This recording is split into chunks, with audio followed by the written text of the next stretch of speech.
Namaste children, I am Smita, your English teacher from Mangala Vidya Mandir. Class 8 Standard, Subject English. In today's class, let us learn a poem called as No Men Are Foreign. So this poem was written by James Falconer Kirkup. James Falconer Kirkup was born on 23rd April 1918 and he died on 10th May 2009. He was an English poet, translator and travel writer. He wrote over 30 books including autobiographies, novels and plays.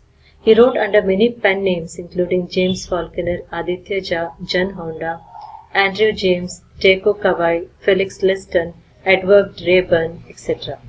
He became a Fellow of the Royal Society of Literature in 1962. He started writing simple rhymes and poems from the age of 6. Marsden Boy, a poem, and Play Strindberg, a play are his contributions. Now coming to the poem, No Men Are Foreign. This is a beautiful poem that brings out the concept of universal brotherhood.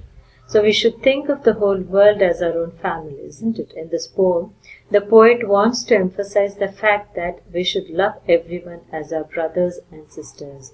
There should not be discrimination on the basis of religion or culture.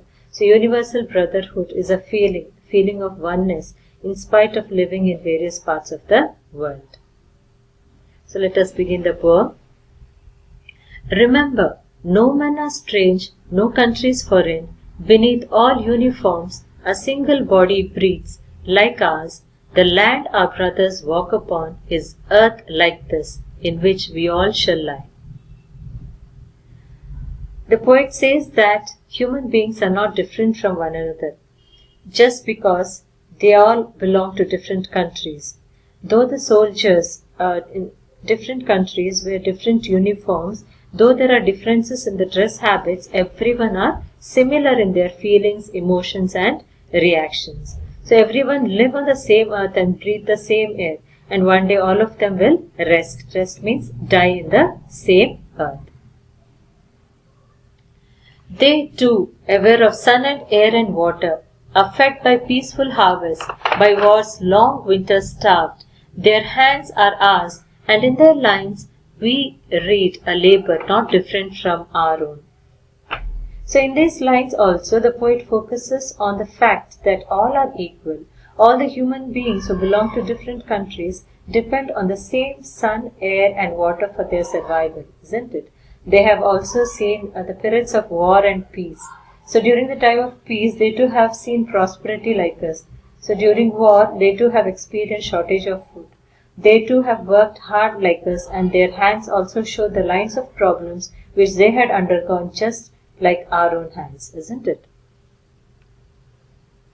Remember, they have eyes like ours that wake or sleep, and strength that can be won by love. In every land is common life that all can recognize and understand. So the poet further says that our enemies also have eyes like ours and they too sleep and wake the way we do, isn't it? So we all have the strength of the heart that can be won by love. People help one another and this quality is nurtured through love. There is much similarity in the kind of life people lead in spite of differences between various nations. So there is similar pattern and way of life though we exist in different parts of the world. Let us remember whenever we are told to hate our brothers, it is ourselves that we shall dispose, betray, condemn. Remember we who take arms against each other, it is a human earth that we defile. Our hells of fire and dust outrage the innocence of air that is everywhere our own. Remember, no men are foreign and no countries strange.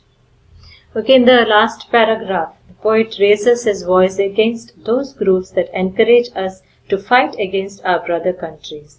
Whenever we are compelled to hate others or destroy others, we are causing our own destruction, called as self-destruction.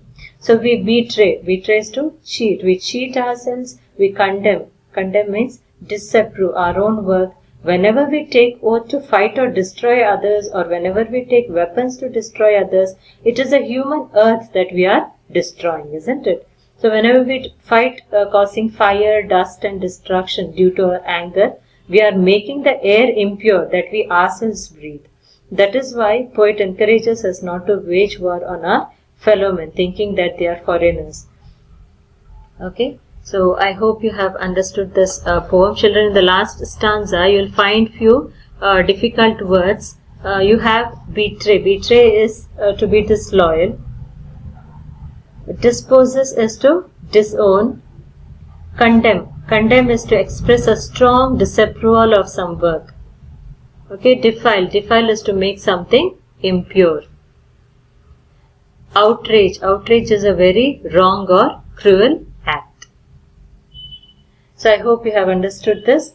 So in this poem, the poet wants us to realize that the differences doesn't exist in nature, but they are man-made, which are baseless. So we must join our hands together and unite to make our lives better. So this would bring peace and understanding across the countries. Now coming to the homework part.